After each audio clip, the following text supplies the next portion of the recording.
Mike Radich here, and I'm now joined on the phone by Seattle Reign FC midfielder Christine Nairn.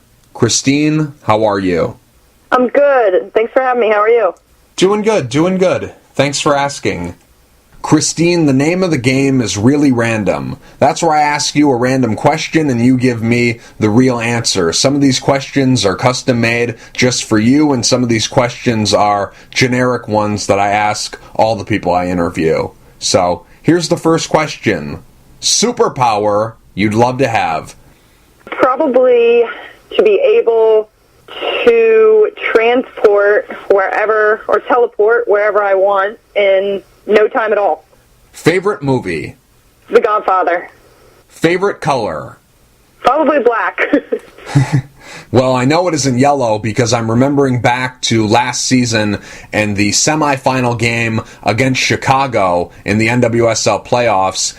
You weren't very happy with the referee when she gave you a yellow card. You did this hand, I don't know what you call this, I loved it. You did this hand thing to the referee, and I went back like 10 or 12 times when the game was live. I just kept going back and rewinding it over and over again because it was so funny what you did there. I couldn't stop laughing. It was so funny, and my brother, he was watching the game with me, and he kept saying, why do we keep going back to watching this? Why can't we just continue to watch the game? I'm like, no, this is great. We got to keep seeing this. So what exactly was that? What exactly was that hand that you gave to the referee? You know, as soccer players, do we ever think we foul? Or, It's just, the name of the game. And I think really what happens out there, I honestly can't explain. It just is how I react to those things, and sometimes it gets me in trouble. Now, right before you did this hand thing, you walked up to the referee as she was getting ready to book you, and you said something to her. You stuck up the index finger and you said something to her like, 1 second, or hold on, or something. You said something to her before you did this hand. What were you saying to the referee? Do you remember what you said in that moment? Usually, if I have a finger up, it's usually that's my first foul, or you got that one wrong. You're going to want to watch that one back. Oh. Usually, that's saying it nicely. So I'm in a good mood and calm and collected, but usually that's my thought process. It doesn't always come out that way. Oh, I see. That's great. I love that. That was a great moment. And what are we going to call this hand? There's got to be a name for this. It beats me. I got nothing. We're going to have to come up with something. The Nairn no-no or something? I don't know exactly what we can call it. But Maybe that's it. Maybe that's it. We just have to see this hand again. Now, don't get yourself thrown out of a game or anything, but I'd like to see you keep doing this. You got to do it again. This season, come on. One more time. Let's see it again. All right. I'll see what I can do. Okay, sounds good. Favorite guilty pleasure? Probably this place that we have in Maryland. It's down by, my parents have a beach house, and it's called Candy Kitchen. Mm-hmm. And they come out with these chocolate caramel little pieces of candy, and they are to die for. So whenever that is in the household, or whenever I can find a Candy Kitchen, that is definitely my guilty pleasure, is eating those little chocolate-covered caramels. So many things have happened to you over the last 6 months, and we're going to talk about all those different things, but before we do, let's take a look back at last season. Last season, you were a member of the Washington Spirit that went all the way to the NWSL championship game, but unfortunately, the team lost in penalty kicks to the Western New York Flash. So the team was the runner-up last year in the NWSL. Now, when I think back to last season for the Washington Spirit, I think back to all the different twists and turns that happened last season. There were so many things that we thought were going to go one way for the team, and they ended up going the other way. My main takeaway for last season for the Washington Spirit was it was the ultimate build-up to be let down, because here the team was in the driver's seat to win the Shield, and then at the end of the year, it didn't happen, and Portland jumped the team and won the Shield. Then all the players that had been with the team in previous years, they always kept saying that, okay, if we get a home playoff game, things will go our way. We'll be able to make it into the final and win the final. All we need to do is just get a home playoff game, have that semifinal at the Soccerplex, and we'll win the championship. And that ended up being true. The team had a home playoff game, won that game, and advanced to the final. And here we go again. The ultimate build-up to be let down. All signs were pointing to the team going all the way and winning the championship. We had seen in previous years, just because a team wins the Shield doesn't mean that they're going to win the championship. Western New York Flash and Seattle Reign twice, those three teams, they didn't win the championship, but they won the Shield. So winning the Shield really doesn't mean a whole lot. And here the team is playing against a Western New York Flash team that a lot of people didn't even think would finish in the top 6 or 7. A lot of people did not see them as a playoff team before the season started. So a lot of the signs were pointing to the Washington Spirit going all the way and winning the championship. So here we are again, the ultimate build-up to be let down. In that game, Washington was doing pretty well, and Western New York really couldn't get anything going. They hung around enough to force overtime, but in overtime, all signs were pointing to Washington winning that game and being the NWSL champions. But here we are. The letdown was that in stoppage time, Lynn Williams scored that goal to force penalty kicks, and we all know what ended up happening in those penalty kicks. Sabrina D'Angelo saved 3 shots, and Western New York won the game. So when I look back at last season, those were my main takeaways. There were a lot of things that could have happened and probably should have happened for the team, but it ended up not going the way we all thought it was going to go. But when you look back at last season, what are your thoughts? First of all, last season, it feels like forever ago. Yeah.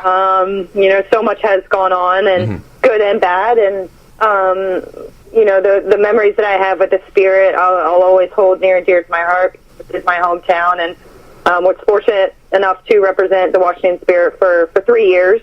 But, I think Jim and Denise came in and kind of built off of what Mark Parsons had built there, and they just wanted us to play a certain way. And at first it was definitely difficult. I made that very clear with Jim at the beginning of the season, that in the style that we need to play, but he stuck to his guns, rightfully so. I mean, we were the team to be beat. We played 1 and 2 touch. We possessed the ball. We played a very attractive style of soccer, and I wasn't totally on board at first, but as soon as it started, all of a sudden it clicked one week, and we were playing the style of soccer that I've wanted to play all growing up as a true soccer player, not necessarily the fastest and biggest and strongest. So I think that style of soccer that we played was very attractive, and the reason why we won a lot of games. And some games we got away from it and tried to be the more athletic team, and sometimes in this league it's who can kick the ball farther, and who's faster and that kind of stuff. But I think when we stepped the game plan that Denise and Jim set up for us, we were very successful. And at the end of the season, like you said, we were in first place, and I think the pressure got to us a little bit. But when that was off the plate, I think we wanted to host a semifinal. And that was our next goal, because that was the only thing we could control at that point of the season. So we did what we had to do to host the final. And, what the Spirit has done at, the Maryland Soccerplex is made that place a fortress. And every team that goes in there, plays their style and plays the Spirit style. And, it's weird to talk about the Spirit in past tense, but, it was a great 3 years. It was a great year to end on, to be able to, the first year in the league to being the last place team, to I think 3-4 years later to be in the championship is just unheard of. And I'll always remember last season and the group of girls and really cherish that, because we did have a lot of fun. We tactically and technically broke down teams, and it was just fun to play there. So soccer's a cruel sport at the end of the day, but I'll learn from it, they'll learn from it, and, each of the girls will walk around with a chip on their shoulder, whatever team they are on now, and kind of just remember that game and fight even harder this season. You losing the NWSL championship was a very tough loss, and you could teach Cam Newton a thing or two about handling a tough loss, because you could make the case that your loss in the NWSL championship was more devastating than him losing the Super Bowl, because here you are. You're the hometown girl. You grew up dreaming about playing for the Washington Freedom. Now here you are playing for the Washington Spirit, one game away from winning the NWSL championship, and everything's looking good. Everything's looking like the team is going to win the championship, and you're going to be the hero, and you're going to be able to bring back a championship to your hometown, and then the game is, in a roundabout way, stolen from you in a stoppage time goal and then in penalty kicks. So because of those reasons, I'd say that your loss in the NWSL championship was more devastating than his loss in the Super Bowl, and you handled it very well. I take my hat off to you for how you handled it. We all know what he did at a press conference, and it wasn't good, but what you did at the press conference after that game, you handled the loss very well. You're a true professional. You're a class act all the way through. The way you handled that situation, it was obvious that you didn't want to be there, but you handled it like a pro, and you answered all the questions that people were asking you. So good on you for that. So that was a great moment for you. And even though it was a tough loss, you didn't have a lot of time to feel down about that game, because the way the NWSL season ends at the beginning of October, and the Westfield W League that you also play in, because that starts at the end of October, you didn't have a lot of time to feel down about the game, because you had to get ready to go over to Australia and play for Melbourne Victory. So how long were you sad about that game before moving on? Well, that's the blessing and the curse of being able to play in two totally different leagues. You know, it's a blessing because you can redeem yourself in the next season, which is, I think it was 2 weeks by the time I left for Australia. Mm-hmm. But it's a curse because, you know, you want to be with your teammates, you know, win, lose, or draw. You want to, you know, get to see with the girls, and because that's 6 months of your life just over, you know, in the last 30 seconds of the game. So it's a hard one to swallow, but I think as athletes, we're going to get knocked down 99% of that time, but it's that 1% that you're being judged on is how you react. And I think, you know, every girl on our team, like I said, no matter what team they're on now, whether they're still with the Spirit or, you know, like myself going to Seattle, we're going to always remember that and use that as fire to fuel the off-season workouts if they didn't go play anywhere, or, you know, fitness that they're doing on their own. I think that, you know, you can either choose to dwell on that, or you can work 10 times harder to have a different result the next coming season. And I hope that the work that the girls had put in, obviously only the ones on the Spirit, or on the Reign, sorry, excuse me, are putting the hard work to get a result this season, and hopefully that ends with a NWSL championship.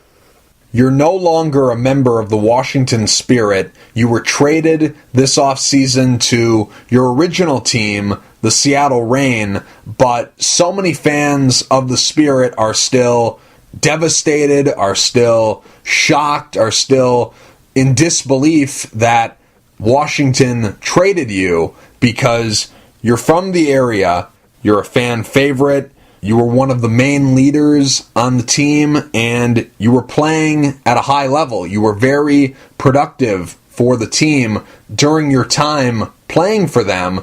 So many people have their own story of why you were traded. I've heard so many different things from so many different people, and I've read a lot of stuff, and I've heard a lot of stuff, but I've never heard it from you. So why did Washington trade you? That's a good question.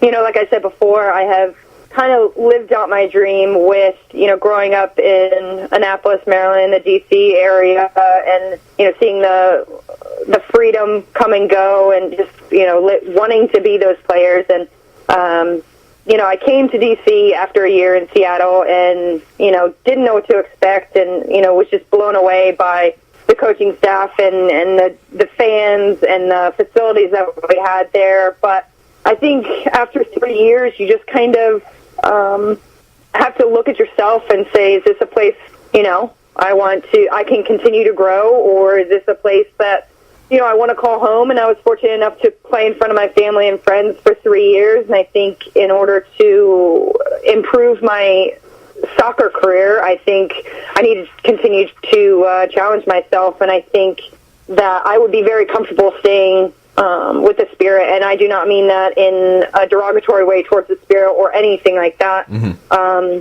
I think I just need to challenge myself and put myself in an uncomfortable situation. I think that as athletes, we're always looking, to what's next and how can I get better. And I think by getting out of my comfort zone of, the D.C. area, I think that's really going to challenge me. And, Seattle has always been, the home away from home, my first ever team to play professionally for. And I left Laura and all those girls on very good terms. They were very upfront with me, and I kept in contact with them over the years, hanging out after games and stuff like that. So it made it very easy to make the decision to go back to a place that plays my style of soccer, where I enjoy the city, I enjoy the coaching staff, I enjoy the girls. So it was just time. It was time for a new challenge, and, Seattle was kind enough to have me back, and, like I said, left on good terms, and I'm excited to be back and challenge myself. When this trade had been finalized, you were already in Australia playing in the W League. So how did you find out you had been traded, and who gave you the news? Jim and I had a talk at the end of the season, and I expressed to him, my thoughts of like exactly what I just said with, maybe being ready for an adjustment. And he was great about it. He just said, obviously I want you to stay here and this is your team. Me and Jim, I think we live 5 miles from each other in Annapolis. So, it was very hard for him to hear. Like I would hope it would be hard, because I have been with his team for 3 years. But at the end of the day, he totally understood that, this was a challenge that, might not include DC. And, after talking to him about it and really explaining myself and saying, I'm ready for a new experience. And, he was on board with it and was very, he listened to what I said. He listened to the teams that, I could be interested in and everything like that. So I have no hard feelings against him or the organization. And I left on the best terms a player, could leave on. How often do you think about Kim Little? Because of all these trades, your career and her career will always be linked together. It seems like it, right? It's me and Kim Little are always in some type of trade together, right? Kim Little, honestly, is one of, if not the best soccer player I think I've ever seen or played against. Or, unfortunately, I can't say that I've played with her, which is unfortunate for me. Right. But, I don't know her personally, and I would love to hear what she has to say. Who the heck is this Christine Nairn girl that I'm always in trades with? I mean, if she even knows my name, I think I'm doing all right. But, if I'm, even on the same level or, could be in the same deal as Kim Little, I think that's all right in my book. Mm-hmm. The first time you were traded, when you were traded from Seattle to Washington, that was a great deal for everyone because Kim Little, she always said that if she was going to play in the NWSL, she only wanted to play for Laura Harvey. So she got to do that, and you got to go home and live out a dream of playing for the hometown team. So it was a great deal for everyone. And like you mentioned, Laura Harvey, she was always open and honest with you, and she always kept you in the loop, and she always told you exactly why certain things were happening. She told you exactly why you were being traded. So you rejoining the Reign, there's not going to be any awkwardness. It's not going to be a strange situation that you're walking into because you always had a great relationship with her. So I'm interested in knowing, when this trade was finalized, And the first time you talked to her after the deal was done, what did you say to her? What did she say to you? How did that conversation go? Laura actually called me. I actually remember I was back at Penn State training for the upcoming season, and she called me, and that was weird because I was like, am I in trouble? What's going on here? You know, because I talked to, the Seattle owners and left on good terms, and, they seemed happy with my first year. And so when she called me, I was like, you get that kind of gut feeling like, oh, what did I do? What did I forget to turn in? That kind of stuff. And she was, hey, how are you? How's everything going? That kind of stuff. How's the training going? Good, good, good. The little stuff. And then she got real quiet and, told me, hey, this is the situation. And she just said straight out, you're being traded to D.C. I thought I would never want to trade you, but I know you want to get home. I know you have family there, blah, blah, blah. I think that this would be a good situation for you. I couldn't be mad at her at all. She gave me her honest opinion, the run through of what's going to happen.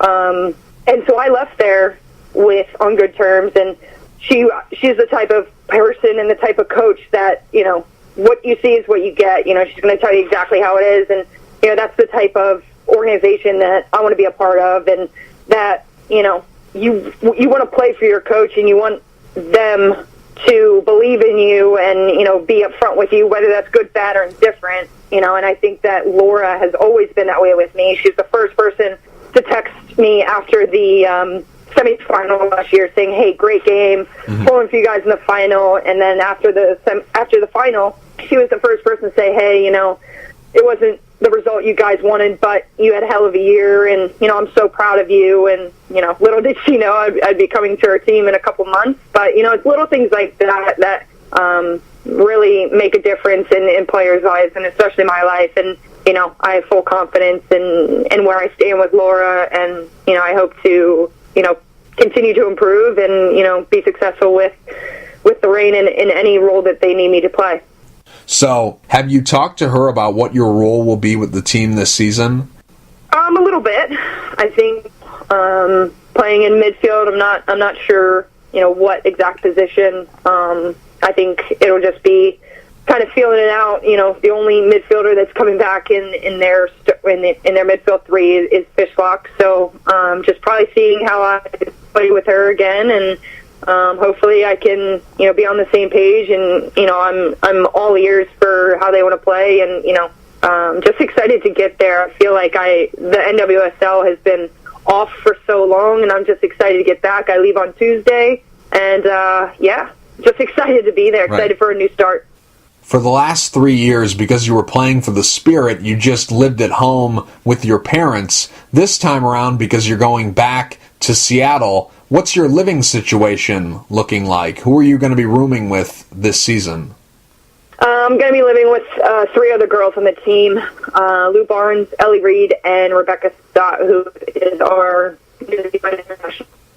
In your first stint with Seattle, you wore number 19. Now, normally you wear either number 7 or number 10, but those two numbers aren't available because Ellie Reed has number 7 and Jess Fishlock has number 10. So I took a look at the Seattle Reign Wikipedia page, and they say this season you're going to be wearing number 2, but because it comes from Wikipedia, I'm not 100% sure because Wikipedia isn't always accurate. So what number are you going to be wearing this season? I will be wearing number 2, so Wikipedia is 1 for 1 on that one. Oh, good. The first, yeah. Okay. So someone out there knows. I love number 7. I love number 10. But those are 2 great players that have them. Obviously I play with Fishlock and Ellie, and I've known Ellie for a long time. We were on the under-20 World Cup team together in 2008. So she's earned that jersey. She's been there since the beginning. So I can't go in there asking for things. And maybe I'll make the number 2 great. New beginning. Jersey number 2. Never worn it before, and we'll see how it goes. Okay, so we learned 2 things. We learned that this season you're going to be wearing number 2, and sometimes Wikipedia is in fact accurate. Exactly. It was a tough year for your team, Melbourne Victory, but it was a great year for Melbourne City. Your team finished in last place, and Melbourne City, they went all the way and won the grand final. And I've always been fascinated by this because we don't see this in other sports.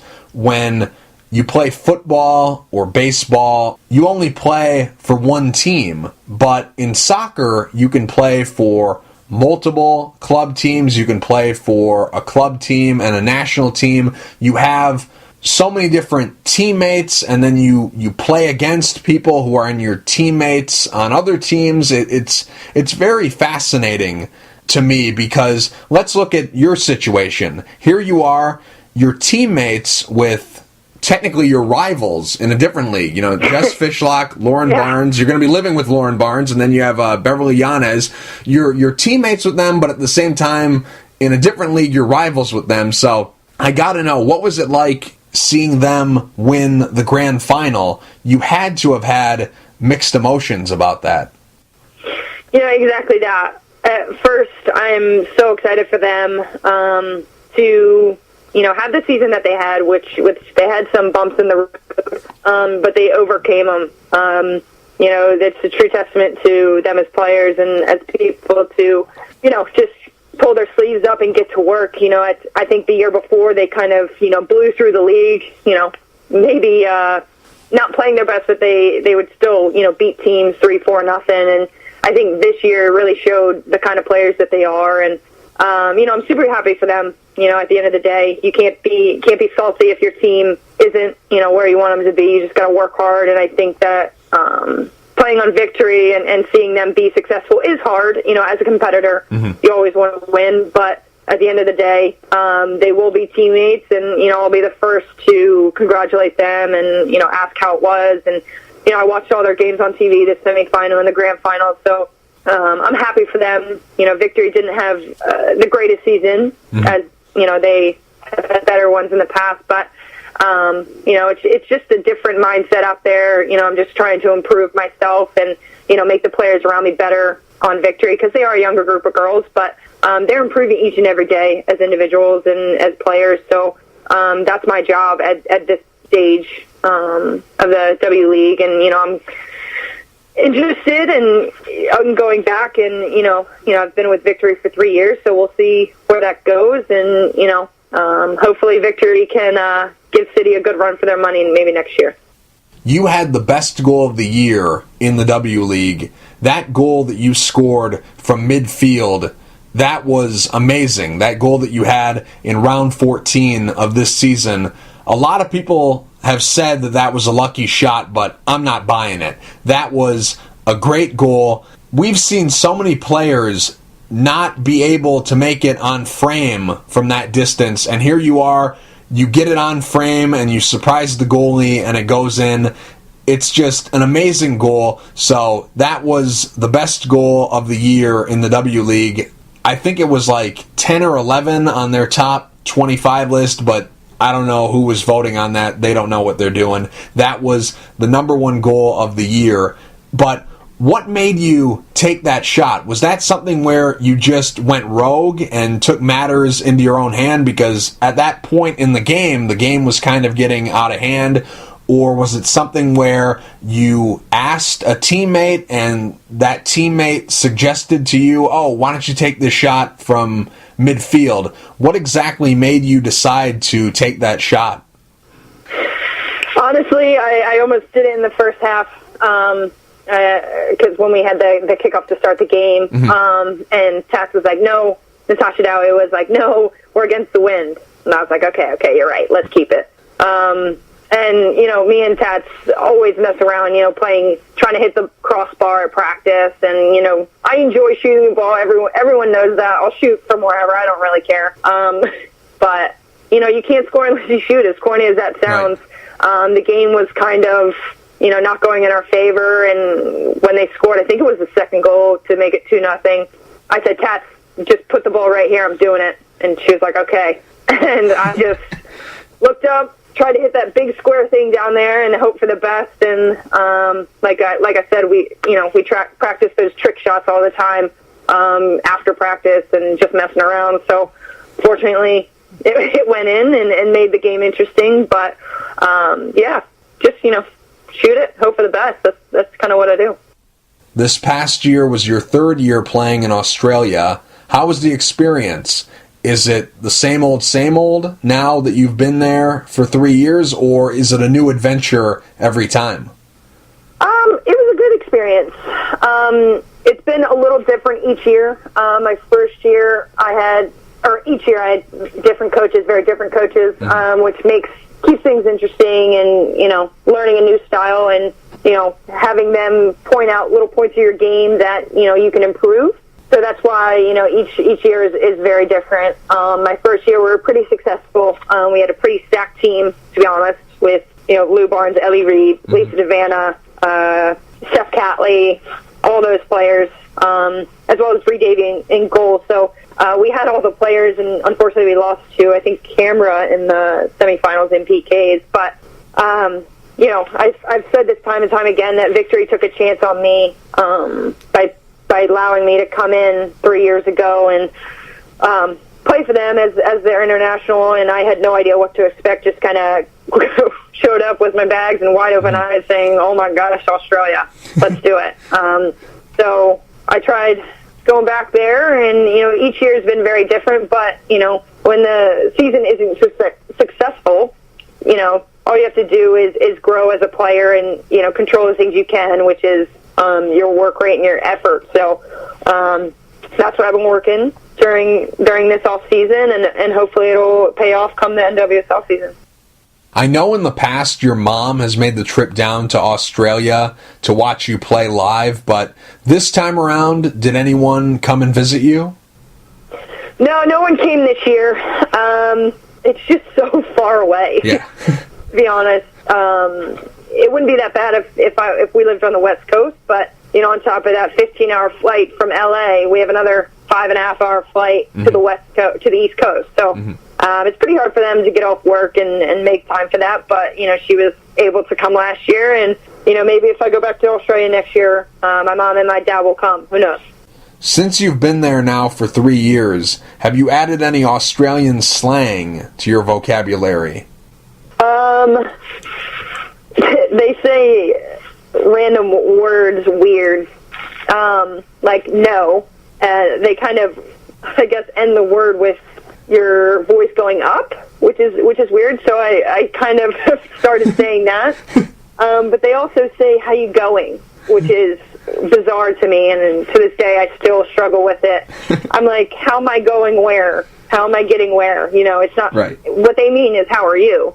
And I'm like, how am I supposed to know you're asking me how I'm doing if you ask how I'm going?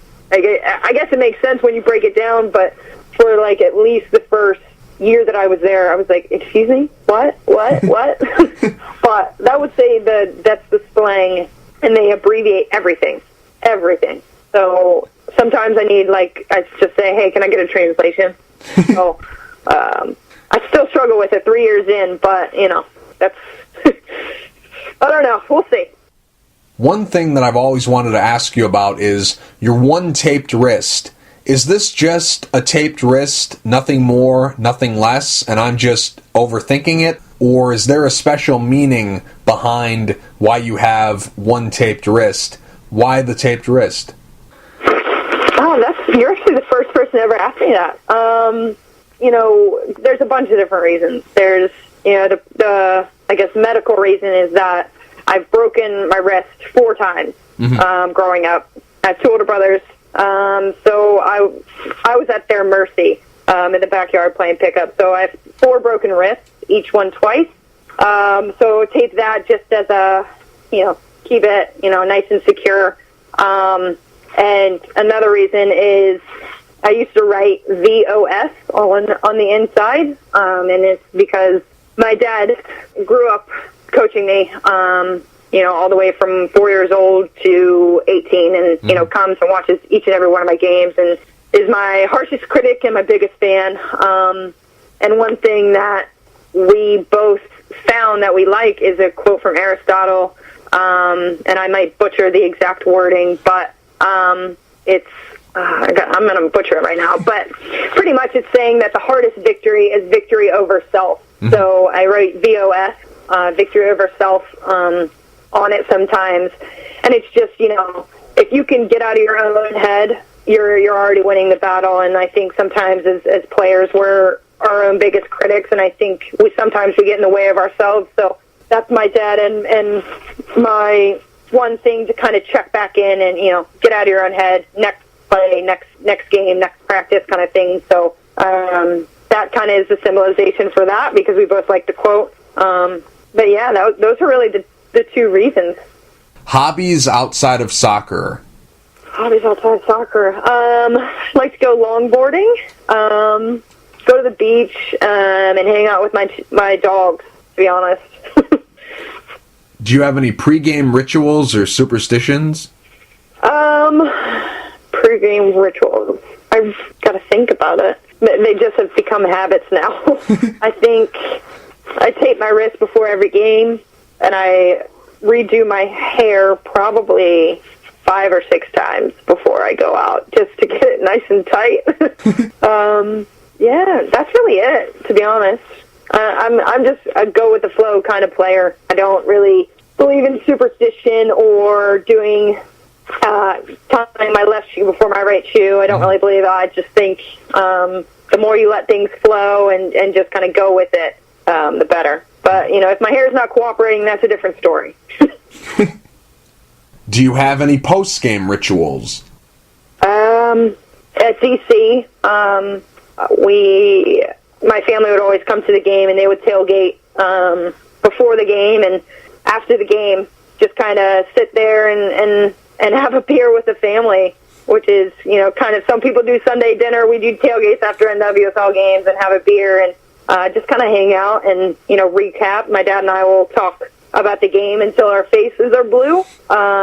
Like I said, he loves soccer. He loves coming to watch me play, as well as my mom and my 2 brothers. So we'll say, hey, you did this great. Hey, you need to work on that. And then it's just kind of our little thing, our little get-together each and every week that our family does. So just hanging out, having a beer after the game, and, doesn't get much better than that, right?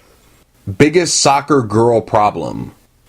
Either like slide tackling, I call them raspberries, that are just like turf burns, or tan lines. What motivates you in life and in soccer? Good question. I would say probably, I went to Penn State, and when I was there, we didn't have our name on the back of our jersey. We had Penn State on the back of our jersey, which I thought was really cool. And then to be able to wear my last name on the back of my jersey for the first time ever as a professional, just to kind of pretty much as a token for all the driving, all the coaching, all the help, all the teaching that, my family has done for me, to be able to represent my family and have my jersey, my name on the back of my jersey is definitely motivation to make them proud and, just never let them down. I think I have a very supportive family in everything that I do and have in my life, and they support me to be better. They challenge me to be better. They have the harsh conversations with me that I need sometimes. And yeah, they motivate me to be a better person, player, and, sister, daughter, all the above. So really my family. Besides soccer, what are you passionate about? I'm very passionate about animals, dogs in particular. I have 2 dogs right now. One's a boxer lab, and one is actually my own dog. Riley is a German Shepherd lab. So whenever I'm home or whenever I get a chance, I take them to the park. They're actually sitting right here, and both of them looked up as soon as I said the park word.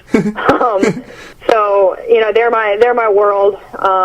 So anything to do with animals, I always want to get involved with maybe going to an animal shelter and helping out there. But it's hard to find time. But that's my goal this season, is to volunteer at an animal shelter.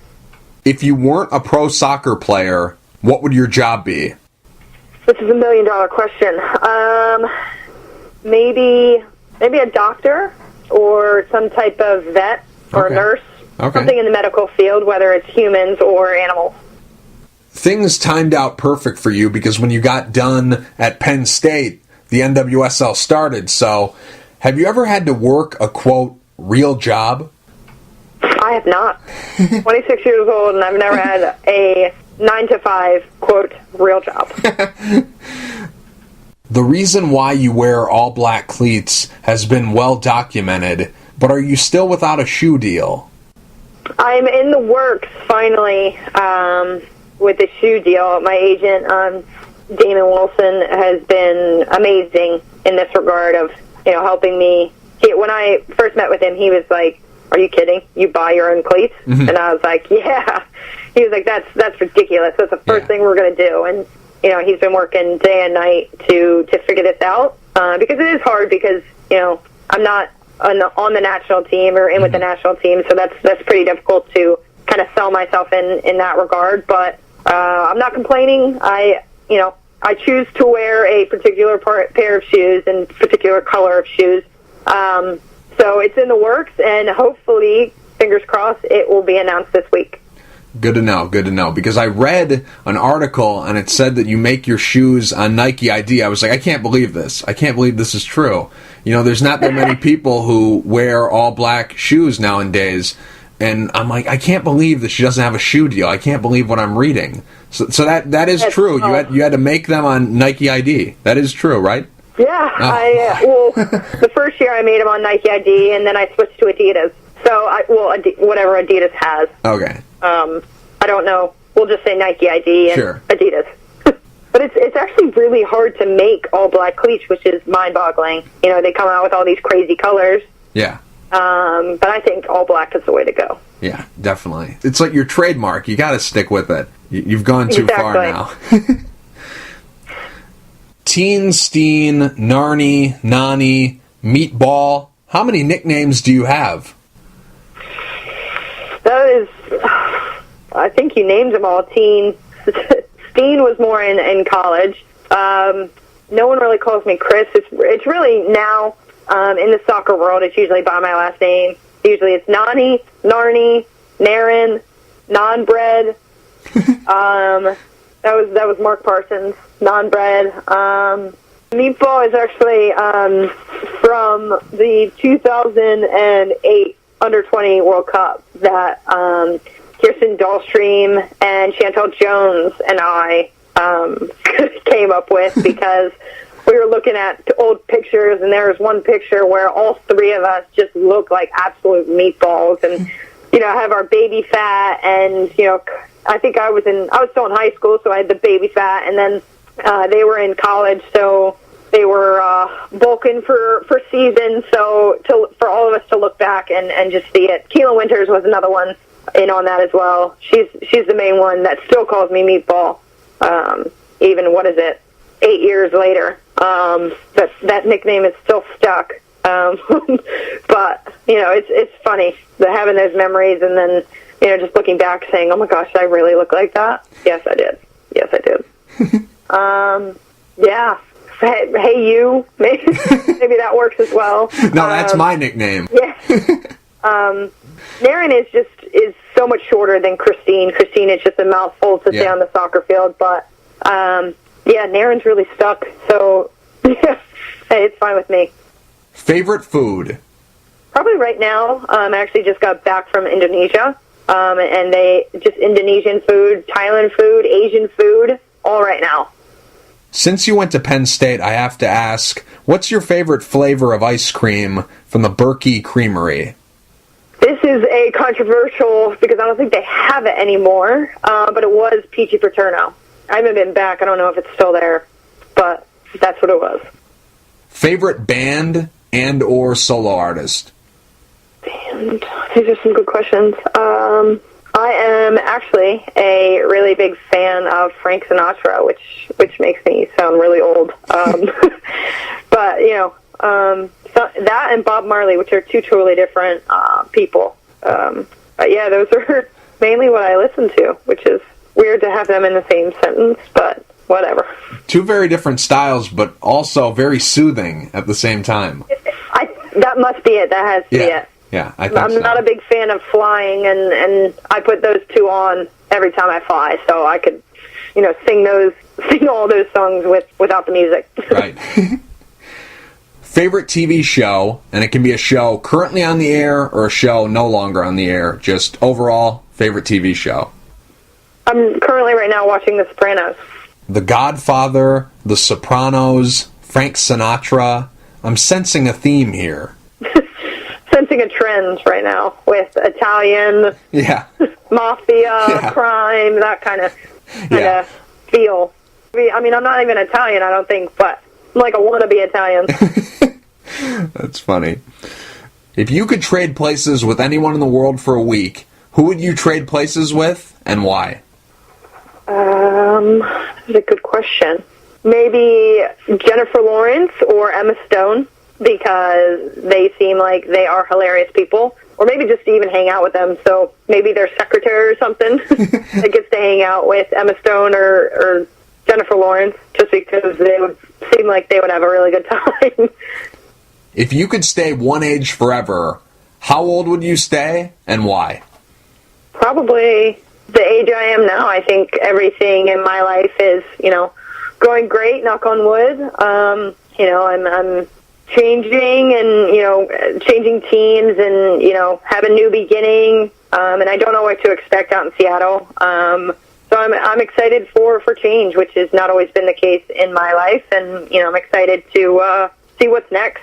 And so I would probably stay at 26. When you score a goal, you really score a goal.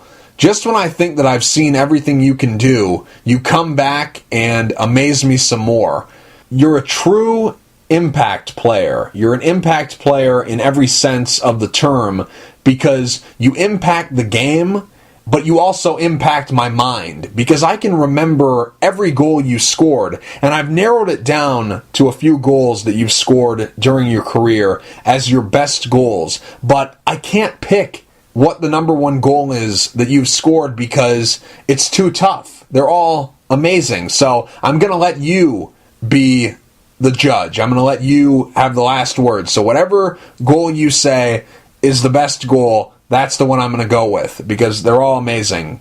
The goal that you scored last year against Houston in Week 16, that was the best goal of the entire year in the NWSL. That was the best goal.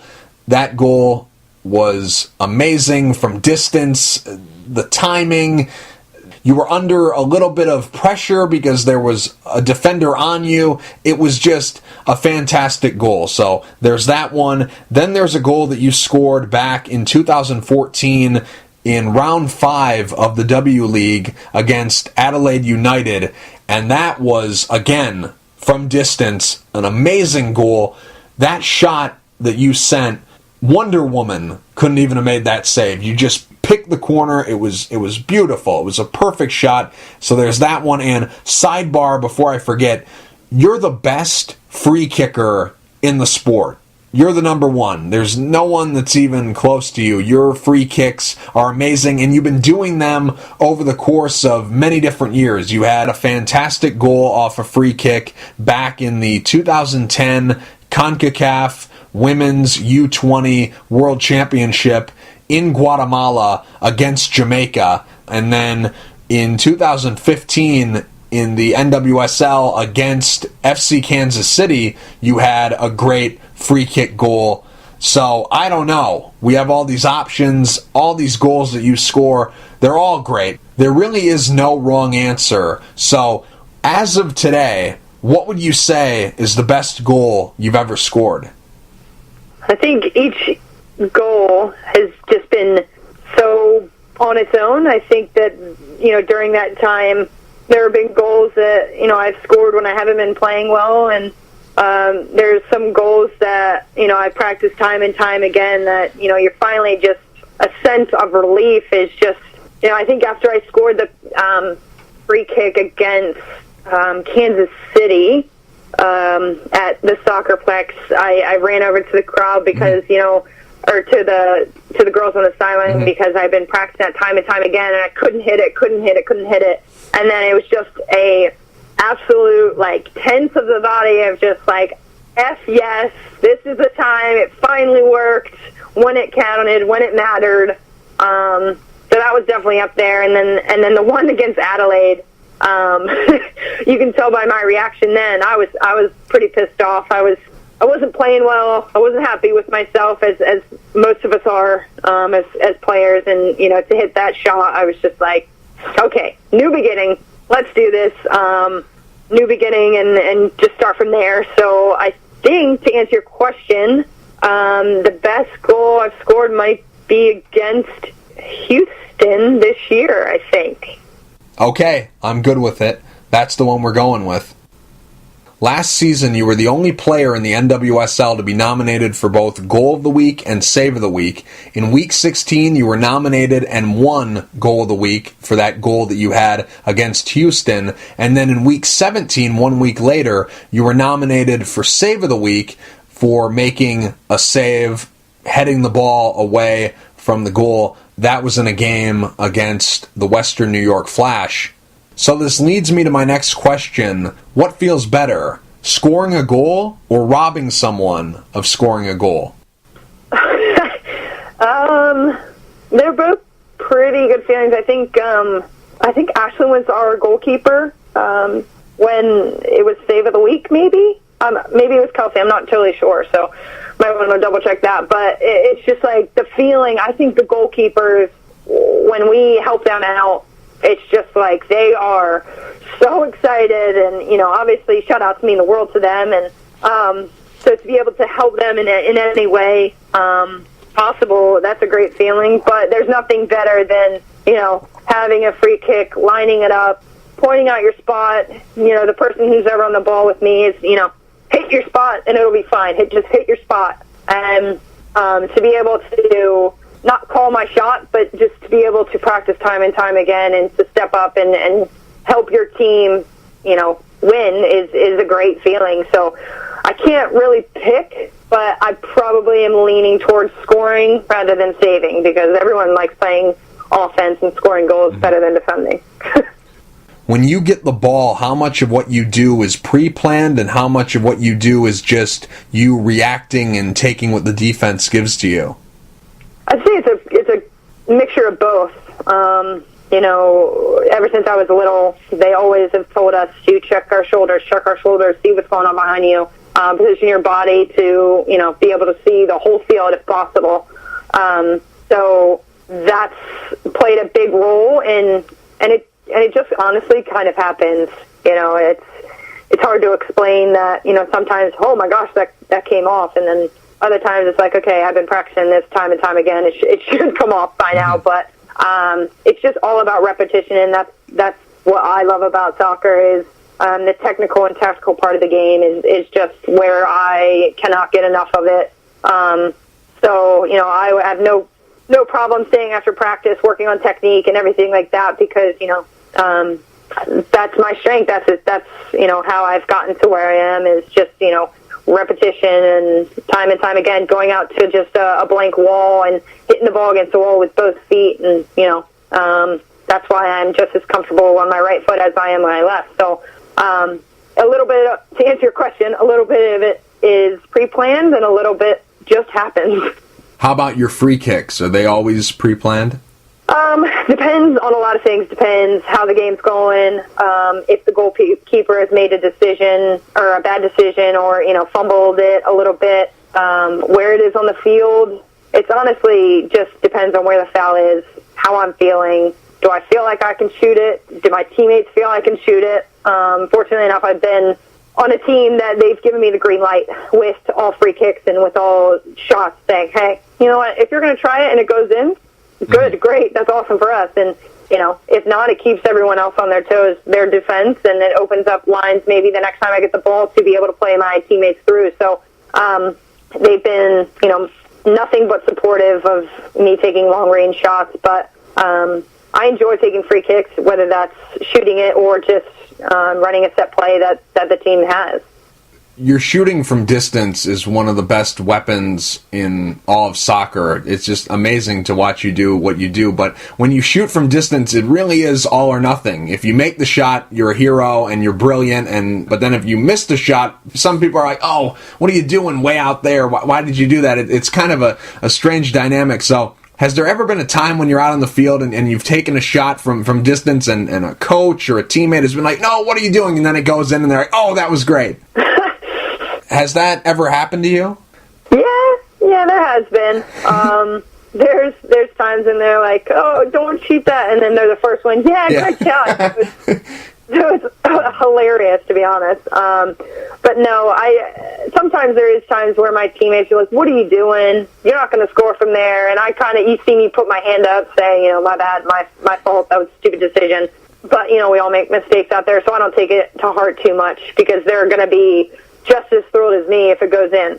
And I think that's been a part of my game that I've tried to implement slowly. I think last year I didn't take as many shots from deep, but that's something I've always tried to work on, is just having that in my back pocket to just pull out of nowhere. And I think sometimes the goals have just, hey, I'm going to shoot this, just like the one in Houston last year. I just picked up the ball, saw the goalkeeper off her line, and said, you know what, I'm going for it.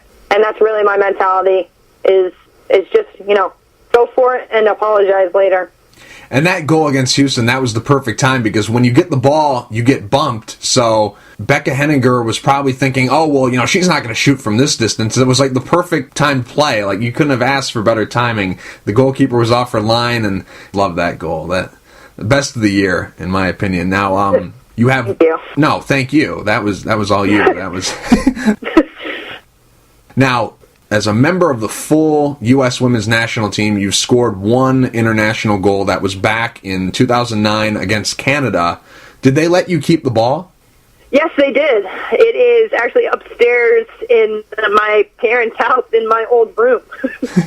And all the girls signed it. It was really cool. At the time, I think I was 18, and I had some of the girls' posters on my wall growing up, and they're signing this ball for me, and I was just like shell-shocked. I'm pretty sure it hit off my butt before it went in, but, a goal's a goal. In the past, you've had call-ups to the U.S. women's national team, but not for a consistent period of time.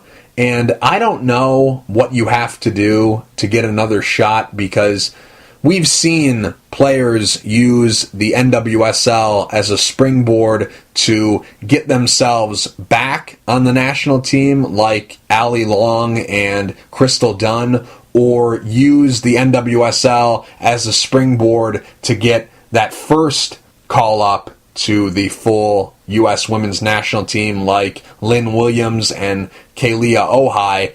And people will say, oh, well, if you just play great in the NWSL, they'll give you a shot. But that's what you did last year. You had the best goal of the year in the NWSL, and that assist that you had to Francisca Ordega in the semifinal game against Chicago off a give and go from Diana Matheson, that was enough right there, or that should have been enough right there to get you that call-up, in my eyes. And, you had the best goal in the NWSL last year, and last year you had the best goal in the W League. So you've been playing very well as of late, and I was very surprised that you didn't get that call-up to those end-of-the-year friendlies, that camp that they had, and then they played Switzerland at the end of 2016, and then the January camp that they had this year. I thought maybe that was when you were going to get that call-up. So I'm fresh out of ideas on how you can get back on the national team, because everything that people say, everything you should do to get another shot, you've done. So I don't know what the deal is, but what do you think you have to do to get more time with the national team? I think just continue to play and try to be an impact player. I can sit here and complain, but that's not going to get me anywhere. So that used to bother me pretty much when I started the league. I said, oh my gosh, I have to play to get a look on the national team or to be on the national team. And I I just wasn't playing my best soccer. And I think when I got the mentality, if it happens, it happens. I'm gonna work my butt off and control the things I can and try to improve each and every game. And if it works out, then it's meant to be. And I think a lot of people have asked me that question. When are you going to get on the national team? Sometimes things are out of your control, and maybe I'm not exactly what the national team needs right now, and maybe I won't get a shot, but maybe I will. You never know. Next camp could be totally different, and I could be in full time. No one knows. I think I just got to continue to do what has gotten me to this point, and continue to improve, like I said, and I'm more than capable and more than happy to just put my head down and work hard. And I think, how you show yourself and how you play in those tough times and, maybe not getting what you want or being named to a squad, I think really defines you as a person and as a player. So I'm just going to roll my sleeves up, put my head down, and work hard. The U.S. women's national team, that's the all-star team of all all-star teams. It's 25, 18 to 25, depending on what year it is, of the best players from this country. But there's more than 25 great players in this country. And you're one of the best examples for why it's so important to have a league like the NWSL, because you're must-see TV for me. You always do something special when you're out on the pitch. But now, what's your goal for 2017 as an individual player? My goal is to play a key role in Seattle, whether that's playing anywhere on the field. I think, I'm going there with no expectations, but at the same time, I want to continue to improve. I want to, first of all, prove myself in their team and get into the starting 11 and be a consistent starter. And I want to contribute, whether, that is getting assists, getting goals, or just setting up others to, set up other players, if that makes sense. Mm-hmm. I just want to help the Seattle Reign improve. I think that they have always played such an attractive style and something that some type of team that I wanted to be a part of on and off the field, and just really break down the game and play soccer and break down teams and, hopefully win the league and the playoffs. So pull the double. That is the goal. And I think Seattle is more than capable of doing it.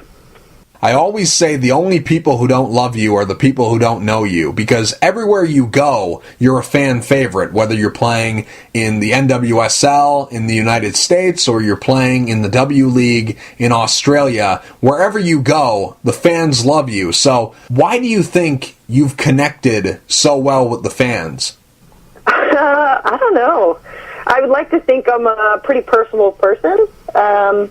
Just to be honest, what you see is what you get. I don't know. I think people look at me and they see this tough exterior and kind of, I've been told I have a strut, which is not what I thought.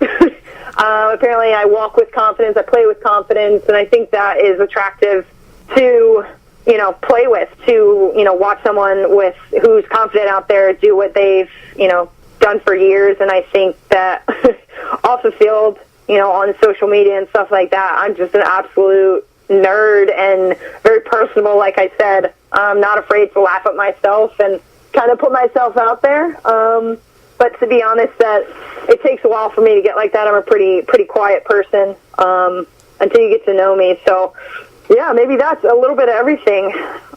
Person you look up to the most? Probably my parents.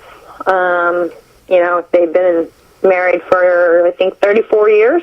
They raised 3 of us, and just, have been the rocks of this family, of my family, and, always told us, do whatever you want, dream whatever you want, be with whoever you want, and we're going to support you 110% and help in any way that we can. So, yeah, they're just absolute role models, and are literally and figuratively the reason why I'm here today, and why my brothers and I have been able to do whatever we want and be successful in in whatever we choose. And I think that, we can't thank them enough to help us be.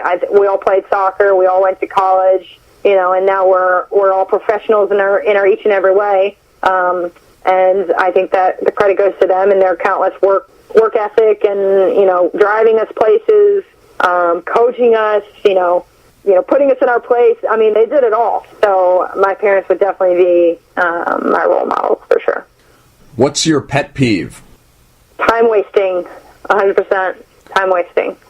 Some people are afraid of spiders. Some people are afraid of heights. Some people are afraid of the dark.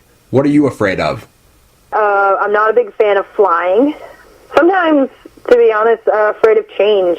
I think it took me a long time to, decide that my time at DC was coming to an end, and, I was comfortable here. My family's here. Like I said, my dogs are here. Everything's here, and I think, in order to better myself and to be ready for the next chapter in my soccer career, I needed to be ready and open to change, and I think that was terrifying at first, and I think that's pretty common among people in this line of work is, it's very comfortable being in the same thing every day and, not switching things up. And I think at 26 and, being more comfortable in my own skin and being ready for this next opportunity is terrifying, terrifying but exciting and nerve-wracking, and all the above. But change is definitely something that I'm fearful of, but at the same time, it's also the most rewarding. Celebrity crush? Tom Hardy. Celebrity people say you look like? I've gotten actually Ronda Rousey, which I'm not sure is a good or bad thing. I'd say it's good because you're a fan of hers. Well, are you still a fan of hers, or did you bail out like so many other people did?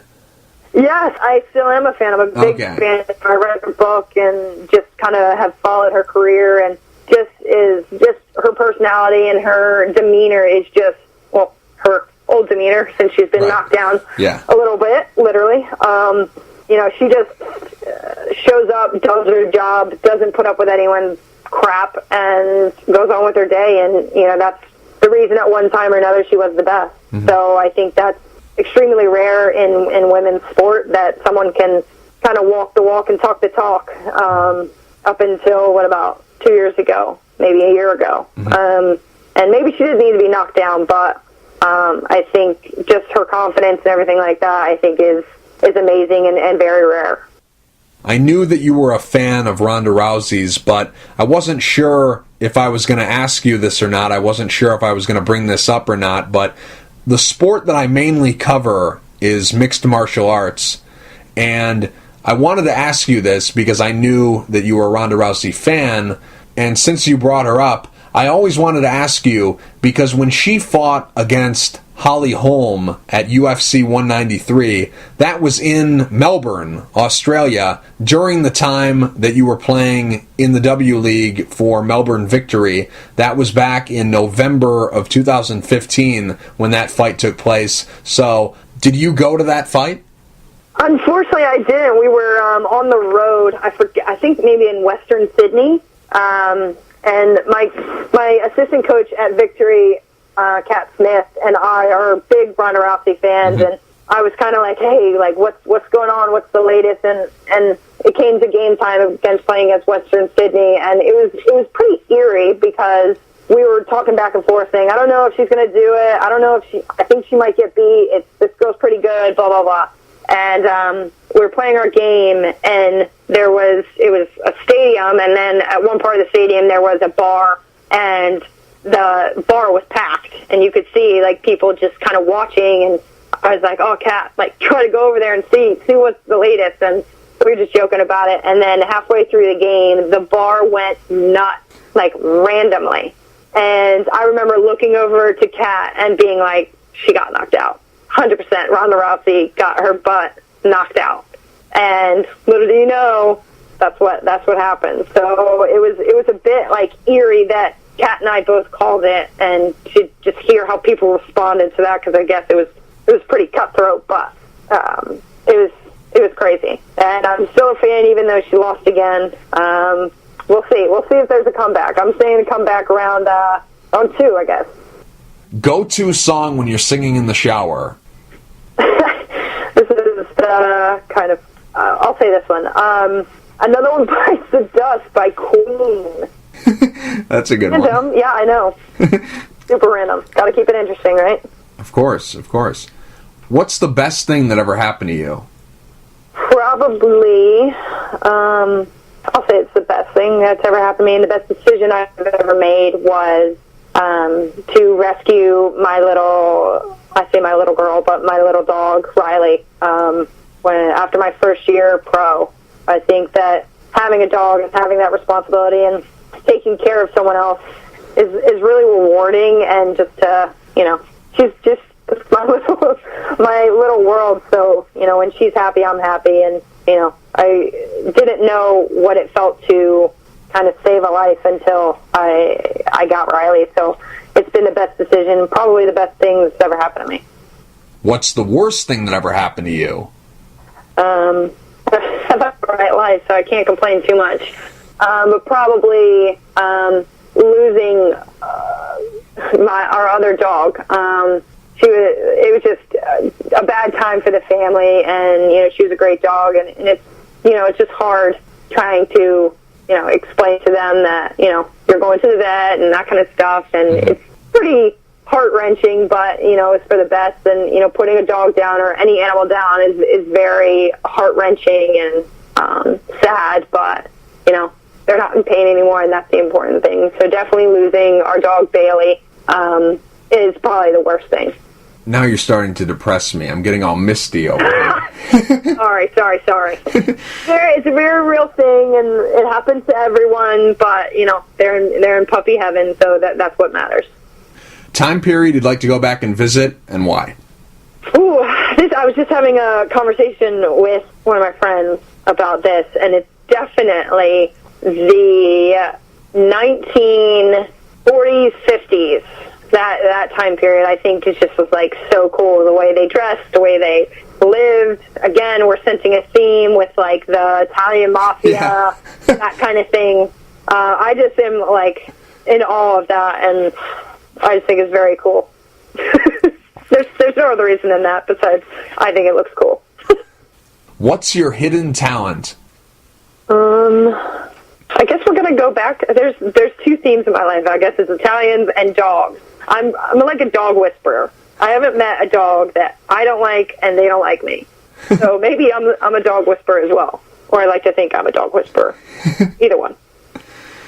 Number one thing on your bucket list?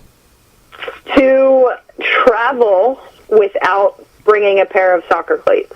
Ooh, good one. For fun, for vacation, which is wild. I've been fortunate enough to travel all across the world, to every continent except for Antarctica and Africa, because of soccer. So I can't hate on it too much, but I would just love to travel and completely, I guess, be in a town or city and just live it up and just, be totally immersed. Immersed is the word I was looking for, in their culture and being able to truly enjoy a city or town or country.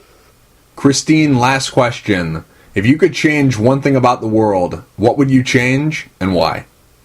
If I could change one thing about the world, it would be to take away any human who would ever do harm to an animal, because I think that could be one of the worst things that you could ever do. So, as you now know, I'm a big animal person, big dog person. Just to see those Sarah McLachlan commercials on the TV are heart-wrenching and awful. So if I could change the world, I would say that all dogs are treated with dignity and respect, because, they could be one of the best decisions you ever made. So it's safe to say that Michael Vick won't be getting a Christmas card from you anytime soon? Never. Ever, ever, ever. There's no excuses for that in my world. Terrible. And those commercials, I get so sad every time I see them. It's terrible. Exactly. My mom and I both tear up. We're like, change the channel as soon as we hear the song. So, yeah, it's awful. So that would be definitely my way to change the world. Christine, thank you for taking the time to talk. I really appreciate it. No problem. Thanks for having me.